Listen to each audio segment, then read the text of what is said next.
the crowd, as you listen to each unit, each group, I guess, because some of these guys are working in like John and Marianne and Jerry work together, and also Jerry's son works with them, and then these guys are a team. So if you guys are going to come up to the mic and ask them questions, you might want to jot some questions down for each person, because everybody's business is going to be a little bit different on what they focus on and how they do deals. Michelle and Dale in particular, when they signed up for coaching, our Diamond coaching program in July of '07, they were not new, but they were just doing a couple deals. They had 6-8 deals in their pipeline, and what they're referring to is for probably 4 months, 3 months, I would have my one-on-one coaching sessions with them, and Michelle would give Dale a hard time the whole call, the whole half-hour call. And about, we're so ready, we're ready for the success, we know we can do deals, but Dale just needs to get out and do these darn realtor presentations. So for Dale, I guess similar to maybe some of you in the crowd, it wasn't that he wasn't capable of going and delivering an hour presentation. He had it CE approved, he's more than capable, very intelligent, extremely smart. It was a mental roadblock. Dale, I think you'd agree with that. Absolutely. It was a mental roadblock to think, if I get up, what am I going to say? How am I going to say it? Are these people going to look at me funny if I stutter? What if I get the slide wrong? What if I have a spelling error, right, in my presentation? There's all these mental things. What if? And then I got to telling Dale, well, Dale, what if you go out and you have 70 agents in the room, and what if you kill it? Then what would your business look like? What if you kill it? What if you go out, there's a bunch of agents, and they all love you, right? So again, for all of you in the crowd, anybody that has any self-doubt, flip the switch and say, what if it goes really well? Oh my God, it's a life changer, right? It's a life changer. All right, so simple concept. Dale committed to doing that. He got the thing CE approved. He went out and set up the thing. He actually, I think, didn't you have the board promote you? Yeah, what happened was, because we didn't want to spam the realtors in the area, we actually went to the local board up there and said, here's what I've got. And he was very leery, because literally a week or two before, they'd had a short sale seminar and it was a disaster. So he was very nervous about doing it again because it was such a disaster. When I went into his office and I showed him the PowerPoint, I gave him actually the printout of the PowerPoint, brought it to him, presented it to him. The next thing I know, he's literally emailing every one of the realtors. I didn't have to do that. And that's how we ended up with such a large amount. And as Josh was saying, if you have doubts like I did, and I'll admit, I was exactly, all those what ifs were there. By the time I ended the seminar, to applause, which was nice, always good to get that, but I was the expert. You guys all want to come up here and ask Josh and everybody else these questions. I was that guy. I was the expert. The whole thing is you do what you do with short sales, you are the expert. A lot of these realtors, the vast majority of them are clueless. Trust me, you're the expert. Sounds good. Let's pass the mic to Matt. Give Michelle and Dale a hand, please.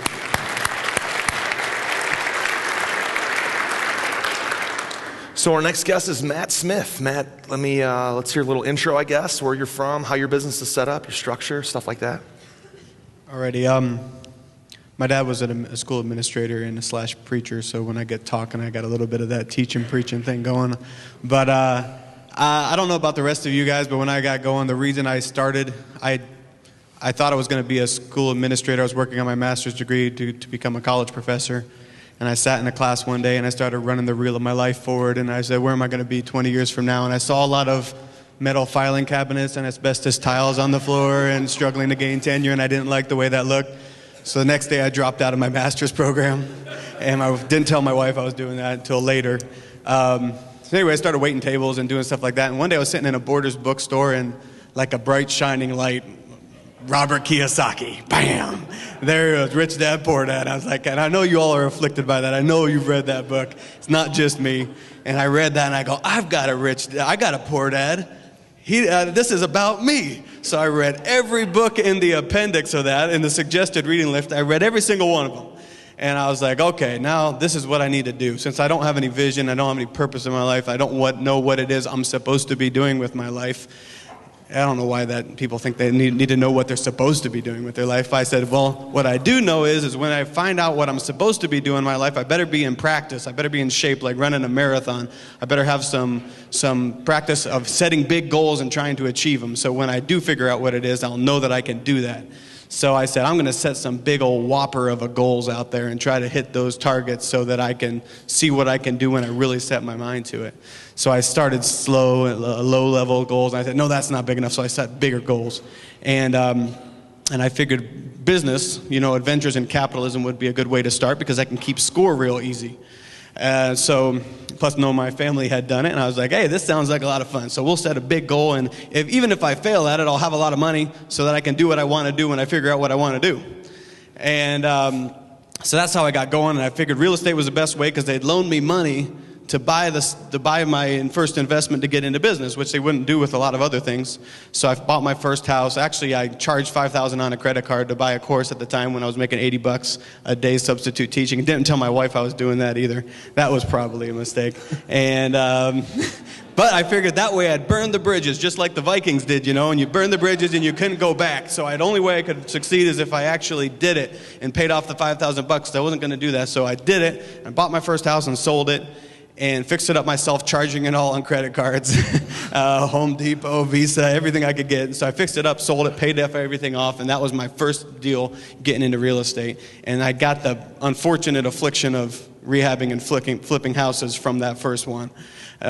So I did 200 more flipping houses, buying, fixing, and flipping houses in the last 5-6 years.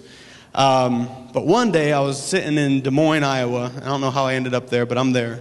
And there was a guy here who was named Don Ferguson, who was also part of the coaching group.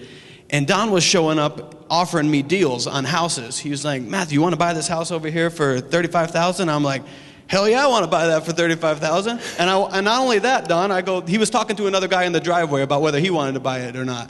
And I said, Don, come over here, come here. You don't want to deal with that sucker over there. I go, I want this deal, and I want all of the other ones that you got that are anything like this deal. And he said, okay, you got a deal. So I bought the next 15, 20 houses that he brought to market because I loved him. He was giving me great deals, and I would buy them, and I'd fix them up and sell them. And I said, and then I started looking closer at Don's business, and I was like, what's going on? What's he doing over there? I mean, he seems to be making, because I saw what he made on the HUD when he sold it to me. And I was like, that's the same amount I made after I fixed it all up and sold it. And it took me 4 months to do it. And it took him, well, it probably took him 4 months too, but whatever. Anyways, I was like, I don't like what I'm seeing here. So I started thinking, okay, well, the old analogy is the sawmill, right, where they're making 2x4s and 4x4s, and they're making these, and all the sawdust keeps flying on the ground, right?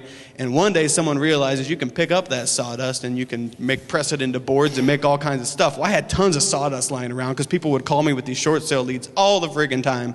And I said, I can't help you. I don't know what to do. You owe way too much. I need something with equity in it, something I can do something with. So I just pass them on. But I had just had gazillions of these things.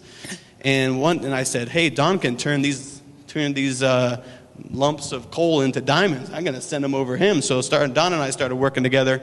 And then I kind of pulled back the curtain and saw the great and powerful Oz was standing behind it. And he wasn't that big of a great and powerful Oz. I said, I can be that guy standing behind the curtain. I want to do that. Not only that, but it was just working 80 hours a week, running the construction crews, finding the deals, selling the deals, advertising yourself, making sure people get pre-approved. It was just a freaking nightmare to try to do all that stuff. So anyways, long story short, that's how I got into the business of doing, Don hooked me up with Shrek, and I started with the coaching program. And trust me, if you've ever read either The E-Myth by Michael Gerber or the Tim Ferriss's The 4-Hour Work Week, you start thinking to yourself, God bless it, I'm sure messed this thing up again. I'm having to retrofit my whole business backwards instead of starting the right way and from scratch. I'm retrofitting the whole thing to try to make it automated and you don't want to do that. Start it the right way and don't have to go backwards, because now I've had to take everybody and try to extricate